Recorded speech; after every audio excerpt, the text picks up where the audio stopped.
Hey, what's up? Dusk the Viking here. So there's not going to be a VOD for Enigma of Fear. It's what I put 25 hours into the game. It looks like the average playtime is between 20 to 30 hours, and that's spread over like a month's worth of VODs. This just isn't possible to collect this, and it's a Herculean task that I do not have the resources for. Okay, so since I can't do that, I wanted to do a sort of like final review for the game because I loved it at the start, but I absolutely fucking hated the game by the time I was done with it. That, however, does not mean that the game was bad, and I actually still highly recommend the game. Now, your next question is probably going to be, okay, well, that doesn't make any sense. You say you hate the game, but that you still think it's a great game and you highly recommend it. Why would you say something like that? Well, here's the thing about Fear of Enigma. This is a game that is built for challenge. It is essentially like the Dark Souls of puzzles, right?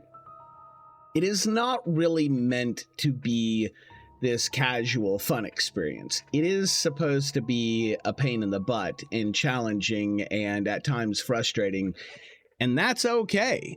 That's the game that they wanted to make, and it is the game indeed that they did make. And I suspect, well, I don't suspect, I know, that there are a lot of people out there that love that love the idea of, you know, just a crazy intense challenge.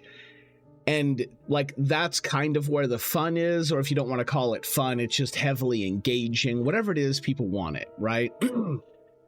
And my point is that doesn't necessarily have to be fun, air quotes, and that's okay because people aren't necessarily looking for fun. They're looking for challenge, and it's a different thing. And this game, for the most part, like, there's a couple of like imperfections, right? Like, it's not perfect. There's a couple of things where I'm like, well, I think I would have preferred if it was done this way instead of that way, but whatever those little critiques are, the overall arcing picture is that, like, it's a great game. It was made really well. They did a fantastic job with the game.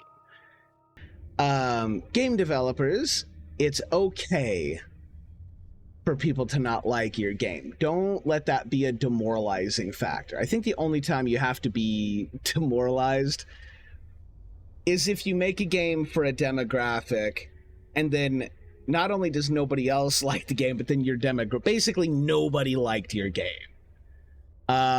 Then you can probably be a little demoralized. You know, and that's when you got to go back to the drawing board. And it's like, oh, is it just a buggy pile of unplayable garbage? Or was it just sincerely unfun? You know, but other than that, that's the only time you need to feel demoralized as a game developer, right? And that kind of comes back to this. Here I am just harping on how much I dislike this game, but I think the game developers should be extremely proud of this game. There are so many, like, the design in the game is smart, it's clever, the puzzles are, you know, for the most part, really good, and the game is exactly what it sets out to be. It's a challenge game, right? Like, that's what it is. That's what its draw is. And I've talked to people who do love the game, so I know that it has hit the mark with a demographic. So yeah, I can recommend the game, and if you're a developer for the game, I think you get to pat yourself on the back. I think you get to have a big smile. And you get to say, like, well, Dusk didn't like it, but that's fine. It just wasn't his game. It wasn't, like, you didn't make this game for me, right? And that's all there is to it. And that's fine. And I'm fine with it. And you should be fine with it, too.